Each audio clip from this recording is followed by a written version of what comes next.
नमस्कार दोस्तों, पिछले वाले वीडियो पार्ट वन में हम लोग केमिस्ट्री का जो आधा मतलब कि सिलेबस हम कंप्लीट कर चुके थे पार्ट वन का। ठीक है, तो पार्ट टू में आप लोग को पूरा फुल सिलेबस दे दिया जाएगा। ठीक है, मतलब कि दिया गया है।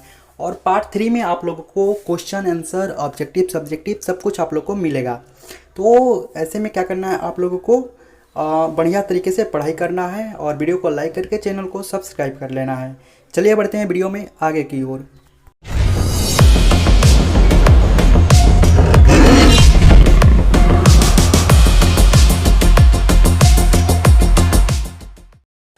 तो दोस्तों, इसमें सबसे पहले आता है आपका अभिकारक। अभिकारक क्या होता है?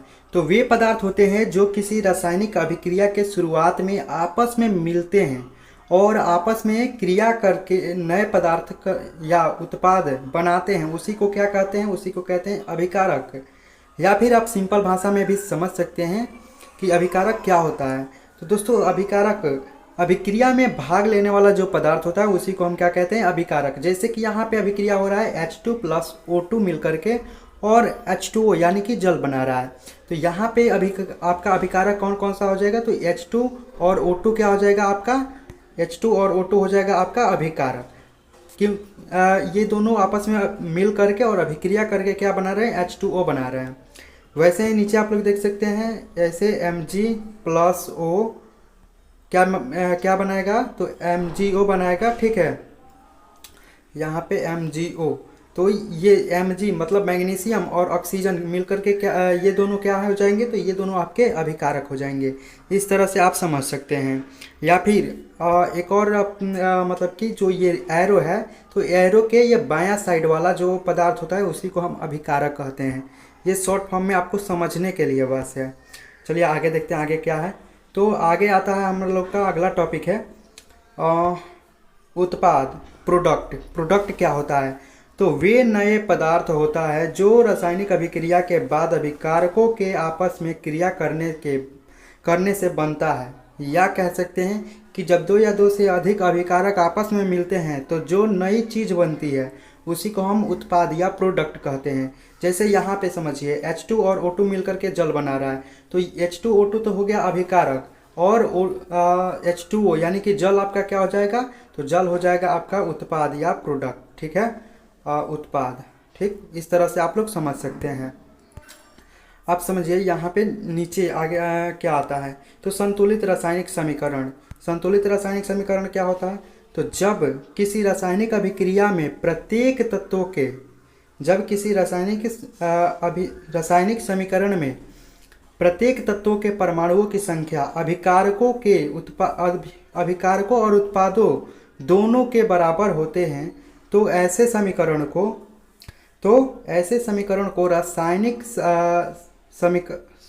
संतुलित रासायनिक समीकरण कहा जाता है। या आप आसान से भाषा में भी कह सकते हैं कि वह रासायनिक समीकरण जिसमें अभिक्रिया के दोनों पक्षों में सभी तत्वों के परमाणुओं की संख्या क्या होती है? समान होती है, उसे संतुलित रासायनिक समीकरण कहते हैं। आसान भाषा में ऐसे भी बोल सकते हैं। आप समझिए कैसे होता है। तो यहाँ पे आप देख सकते हैं कि यहाँ पे H2 प्लस O2 मिलकर के क्या बना रहा है? H2O बना रहा है। तो ये है आप लोगों का असंतुलित रासायनिक समीकरण। असंतुलित क्यों है? क्योंकि यहाँ पे देख सकते हैं आप लोग, इधर है H हाइड्रोजन का कई गो परमाणु है? तो हाइड्रोजन का परमाणु है 2 गो और ऑक्सीजन का कई गो है? तो ऑक्सीजन का भी है 2 गो। तो यहाँ पे आप उत्पाद में देखेंगे तो उत्पाद में हाइड्रोजन का 2 गो परमाणु तो है, लेकिन ऑक्सीजन का 2 परमाणु नहीं है। तो इसके लिए क्या करेंगे? इसके लिए क्या करेंगे बाबू? तो इसको संतुलित करेंगे। तो सबसे पहले संतुलित करने के लिए ऑक्सीजन को भी 2 चाहिए। तो ऑक्सीजन यहाँ पे हम उत्पाद में 2 लगा देंगे। ठीक है, समझ सकते हैं। हम यहाँ पे 2 लगा देंगे। अब 2 लगाएंगे तो हाइड्रोजन हो जाएगा आपका 4। कितना हाइड्रोजन हो जाएगा? 4 हो जाएगा। तो फिर इधर 2 लगाना होगा। तो 2 और 2 कितना हो जाएगा? 4। आपका यहाँ पे संतुलित रासायनिक समीकरण हो जाएगा। यहाँ पे भी इसको बना दिया गया है, आप लोग देख सकते हैं। आगे देखते हैं आगे आप लोग का क्या आता है। तो आगे असंतुलित रासायनिक समीकरण, सीधा उसके उल्टा। तो यहाँ पे देखिए, जब किसी रासायनिक समीकरण के अभिकारकों और उत्पादों के दोनों और तत्वों के परमाणुओं की संख्या बराबर नहीं होती है तो उसे क्या कहते हैं? तो उसे कहते हैं असंतुलित रासायनिक समीकरण कहा जाता है। ऐसे में आप लोग समझ सकते हैं कि एक और डेफिनेशन दे देते हैं, वह रासायनिक समीकरण जिसमें अभिकारक के दोनों पक्षों में तत्वों के परमाणुओं की संख्या समान नहीं होती है उसे असंतुलित रासायनिक समीकरण कहा जाता है। जैसे यहाँ पे आप लोग देख सकते हैं, और इसको भी आप लोग देख सकते हैं, नीचे थोड़ा सा है, हाँ, मैग्नीशियम ऑक्साइड, इसको, ये आप लोग का क्या है बाबू, तो ये आप लोगों का संतुलित नहीं है, सॉरी संतुलित है, ये आप लोग का संतुलित है बट ये संतुलित नहीं है। नीचे देखते हैं, नीचे क्या है, संतुलित रासायनिक समीकरण, अब इसकी ज़रूरत क्यों है, इसका क्या महत्व है, इसको समझेंगे। तो इसमें क्या आ गया आपका, संतुलित रासायनिक समीकरण का महत्व बहुत अधिक होता है क्योंकि वह रासायनिक अभिक्रियाओं को सही और वैज्ञानिक ढंग से व्यक्त करता है। इसका महत्व निम्नलिखित बिंदुओं से समझा जा सकता है। तो सबसे पहला आता है हमारा कौन सा, तो आता है द्रव्यमान संरक्षण के नियम का पालन। तो संतुलित रासायनिक समीकरण यह सुनिश्चित करता है कि अभिक्रिया में जितने अणु या परमाणु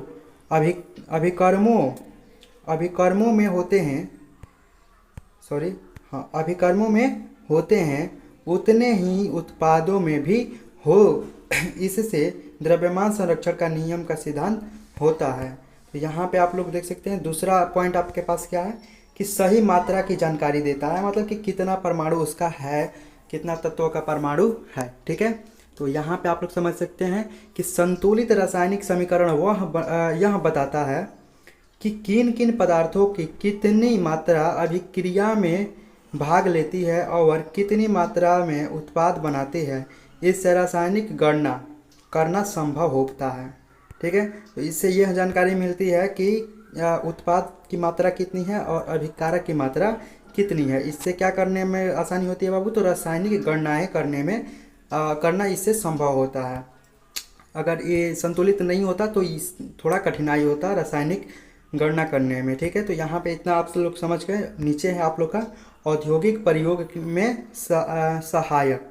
तो औद्योगिक प्रयोग में सहायक क्या है, संतुलित समीकरणों के आधार पर बड़ी मात्रा में रासायनिक पदार्थों का निर्माण और प्रयोग हो सकता है। इससे संसाधनों की बचत होती है। ऐसे में आप लोग इस तरह से भी समझ सकते हैं। नेक्स्ट है आप लोग के पास कि अभिक्रियाओं की दिशा और प्रकृति को स्पष्ट करता है। संतुलित रासायनिक समीकरण से यह ज्ञात होता है कि कौन से पदार्थ आपस में किस अनुपात में अभिक्रिया कर रहे हैं और किस प्रकार के उत्पाद बना रहे हैं। ये आप लोग को इतना समझ में आ गया, तो चलिए आगे बढ़ते हैं। नेक्स्ट है कि विज्ञान और शिक्षा में प्रयोग। यह किस तरह से विज्ञान और शिक्षा में प्रयोग आदमी आता है बाबू, तो छात्रों और वैज्ञानिकों को रासायनिक अभिक्रियाओं को समझने, याद रखने और प्रयोगशाला में प्रयोग करने में आसानी होती है। अगर संतुलित रासायनिक समीकरण रहेगा तो ये सब इतनी आपके जो महत्व है ये सब आप लोग को देखने को मिल जाएगा। अब रासायनिक समीकरण को संतुलित करना कैसे किया जाता है, तो समझिए यहाँ पे रासायनिक समीकरण को संतुलित करने की कुछ विधियाँ होती है। पहला है हीट एंड ट्रायल विधि।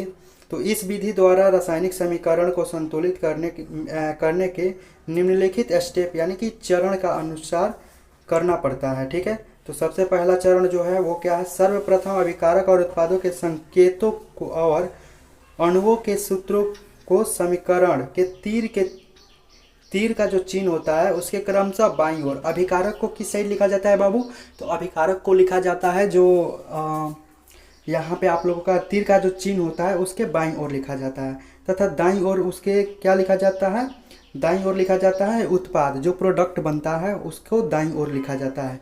और लेकर के इसको क्या बना लिया जाता है, इसको कंकाली समीकरण तैयार किया जाता है। इस तरह से आप कर देंगे तो ये हो जाएगा आपका कंकाली समीकरण चरण 1 में। नेक्स्ट अगला चरण क्या है, तो अभिकारकों के विभिन्न तत्वों के परमाणुओं की संख्या तथा उत्पादों के विभिन्न तत्वों के परमाणुओं की संख्या गिनकर लिखा जाता है। गिन करके क्या कर लिया जाता है बाबू, तो गिन करके इसको लिख लिया जाता है, ठीक है। अंत में अभिकारकों के अणुओं, उत्पादों के अणुओं या दोनों ही एक उपयुक्त पूर्णांक गुणों, ठीक है, से गुणा किया जाता है ताकि समीकरण के बाईं तथा दाईं ओर परमाणुओं की संख्या समान हो जाए। ऐसे करने से संतुलित रासायनिक समीकरण क्या होता है, प्राप्त होता है। पहले क्या किया जाता है, तो फर्स्ट स्टेप में इसको कंकालिक समीकरण बनाया जाता है। और कंकालिक समीकरण बनाने के लिए क्या किया जाता है बाबू, जो हमारा अभिकारक होता है उसको तीर के बाईं तरफ लिखा जाता है, और उत्पाद यानी कि जो प्रोडक्ट होता है उसको तीर के दाईं तरफ लिखा जाता है। और उसके बाद क्या किया जाता है, दूसरे चरण में किया जाता है कि जितने भी अभिकारक के तत्वों की परमाणु संख्या होती है उनको एक साइड क्या किया जाता है, उनको एक साइड गिन करके और रख लिया जाता है। और देन उसके बाद क्या होता है कि जैसे यहाँ पे हम लोगों को H2 समझ लीजिए, यहाँ पे H2 प्लस O2, ठीक है, मिलकर क्या बना रहा है, तो H2O बना रहा है। अब इसको हम क्या करेंगे, तो सबसे पहले इस साइड वाला ये अभिकारक वाला है, ठीक है। तो अभिकारक में हाइड्रोजन कई गो है, तो अभिकारक में हाइड्रोजन का अणु 2 गो है। ऑक्सीजन का कई गो है, तो ऑक्सीजन का 2 गो है, ठीक है। इधर फिर देखते हैं तो हाइड्रोजन का कई गो अणु है, 2 गो है। ऑक्सीजन का कई गो अणु है, ऑक्सीजन का 1 गो अणु है, ठीक है। इतना आप लोग समझ लेंगे। तो यहाँ पे अब ऑक्सीजन का भी 2 गो करना होगा, तो ऑक्सीजन का 2 करने के लिए यहाँ पे क्या कर दिए हम, 2 से क्या किए, गुणा कर दिए। अब 2 से गुणा कर देंगे तो कितना हो जाएगा, यहाँ पे 2 से गुणा कर दिए, ठीक है। तो 2 से गुणा किए तो हाइड्रोजन का कई गो हो जाएगा, 4 हो जाएगा, ठीक है।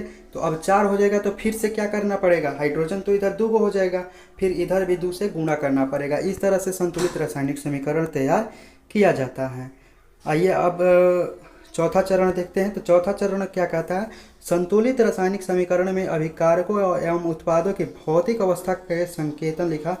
कभी कभी अभिक्रिया में के परिस्थिति को तीर के चिन्ह के ऊपर या नीचे दर्शाया जाता है। अब हम उदाहरण में लेकर के विधि का प्रयोग करेंगे। तो देखिए सबसे पहले क्या होगा कि अभी कौन सी अवस्था में है, जैसे कि हाइड्रोजन क्या है, तो हाइड्रोजन गैस की अवस्था में प्लस ऑक्सीजन भी गैस की अवस्था में मिला है। तो इसको क्या किया जाता है, इसे कोष्ठ में करके जो भी रहता है गैस या फिर लिक्विड उसको लिख लिया जाता है, ठीक है। देन उसके बाद से क्या बना हमारा H2O, तो H2O किस फॉर्म में बना, तो लिक्विड फॉर्म में। तो इसको भी क्या किया जाएगा, इसे लिख लिया जाएगा।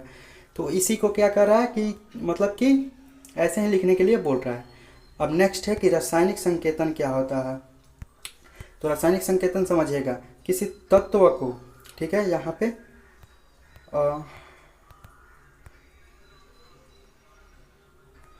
पे समझिए, किसी तत्व को प्रदर्शित करने के लिए उसके संपूर्ण नाम के स्थान पर जो संक्षिप्त रूप प्रयोग में लाया जाता है, जो संक्षिप्त रूप क्या किया जाता है, प्रयोग में लाया जाता है, उसे क्या कहते हैं, तत्व का रासायनिक संकेतन कहते हैं। नेक्स्ट है रासायनिक सूत्र क्या होता है। तो रासायनिक संकेतन की सहायता से किसी तत्व अथवा यौगिक के एक अणु को प्रदर्शित करने वाले संक्षिप्त रूप को रासायनिक सूत्र कहते हैं। या फिर इसका एक और डेफिनेशन है, संकेतों का वह समूह जो किसी तत्व या यौगिक की एक अणु की रचना प्रदर्शित करता है, उसे उस तत्व का रासायनिक सूत्र कहा जाता है। इतना आप लोग समझ गए होंगे। चलिए आगे देखते हैं। तो आगे आप लोगों का ये लास्ट है, रासायनिक समीकरण लिखने की विधि। सबसे पहले रासायनिक समीकरण कैसे लिखी जाती है इसको समझ लीजिए। तो अभिकारक को बाएं तथा उत्पाद को दाएं ओर लिखकर दोनों के बीच में क्या किया जाता है, तो तीर का चिन्ह लगाया जाता है। यदि अभिकारक या उत्पाद 2 या 2 से अधिक हो तो उनके बीच प्लस का चिन्ह लगाया जाता है। कैसे लिखा जाता है ये सीख लीजिए। अभिकारक को बाईं ओर और उत्पाद को दाईं ओर। अगर 2 या 2 से अधिक है अभिकारक या उत्पाद, तो उसमें क्या किया जाएगा, उसमें कर लिया जाएगा प्लस का चिन्ह लगा दिया जाएगा। दूसरा हमारा खत्म। तीसरा क्या है, इसके बाद समीकरण के दोनों ओर परमाणुओं की संख्या बराबर कर ली जाएगी, यानी कि संतुलित कर लिया जाएगा, ठीक है।